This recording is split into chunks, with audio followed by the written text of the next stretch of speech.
मई 2021 दोस्तों, जब मैंने श्री कल्कि अवतार की कृपा अपने ऊपर महसूस की। उससे पहले मैंने भी बताया, 12 साल में लगभग तपस्या में रहा।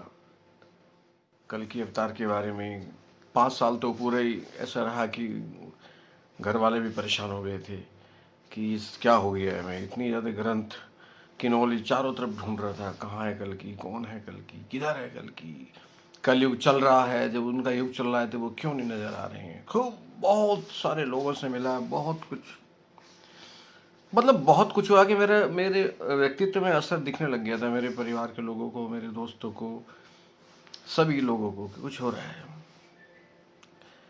और हुआ भी।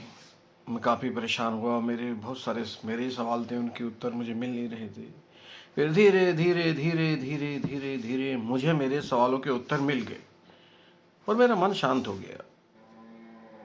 अब बीच में एक समय आया, उत्तर मिलने के बाद जो गैप था आप तक पहुंचने का। मई 2021 में तो चैनल पे मैं आया, मगर उससे पहले गैप रहा जब मैं बहुत बेचैन था। फिर मुझे उत्तर मिले, फिर मैं शांत हो गया कि कल्कि कौन है। कई सारे सवाल थे कि जब ये कलयुग चल रहा है तो युग में जिसका युग है कल्कि का, वो है क्यों नहीं, दिख क्यों नहीं रहे हैं। बहुत सारे सवाल, बहुत सारे पढ़ा, बहुत सारे लोगों से मिला, मन पढ़ा, मन के बहुत सारे, सब ये कल्कि अवतार कराते रहे। मतलब मेरे ऊपर एक विशेष कृपा मैंने महसूस की, तो वो होता रहा। आप लोग तक आने से पहले तो मेरा मन इतना शांत हो चुका था कि मैं इसको कब शुरू करूं कि जैसे मुझे मेरे सवालों के जवाब मिले हैं, ऐसे आप जैसे मेरे जैसे बहुत लोग हैं आप सब में। मैंने कहा मैं उनको उनके सवालों के जवाब एक सिस्टमेटिक तरीके से दूं, छोटी छोटी बातों को समझाते हुए, वीडियो बनाते हुए। समय लगेगा, बहुत बड़ा टॉपिक है। अवतार छोटा टॉपिक नहीं होते, वो तो दिव्यता को प्रस्तुत करना इतना आसान नहीं है। बस ये सब हुआ और मुझे अचानक ही मई 2021 में ये प्रेरणा मिली और ये शुरू हुआ। और वहाँ से लेके यहाँ तक, अब मई 2024 आ जाएगा, इतने सालों में मेरा सत्संग हो गया आपसे।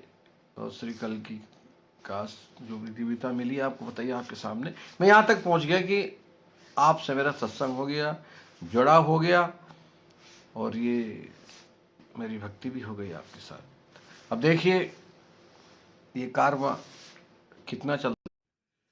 आपने सामान्यतः देखा होगा कि सामान्य व्यक्ति ये कह देते हैं किसी से तकलीफ होने पे कि मुझे सामने वाले का घमंड तोड़ना है, बहुत घमंडी हो गया।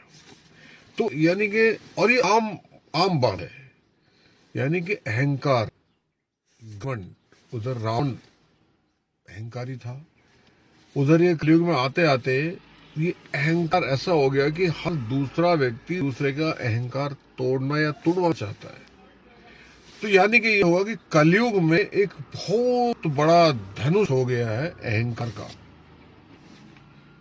विलेन का। जो कली है इसका विलेन, उसका, जिससे वो डराता है, जिससे वो खोप करता है। महापंडित रावण भी अभिमानी था, अहंकारी था, वो उसी से तो डराता था, मेरे पास सब कुछ है।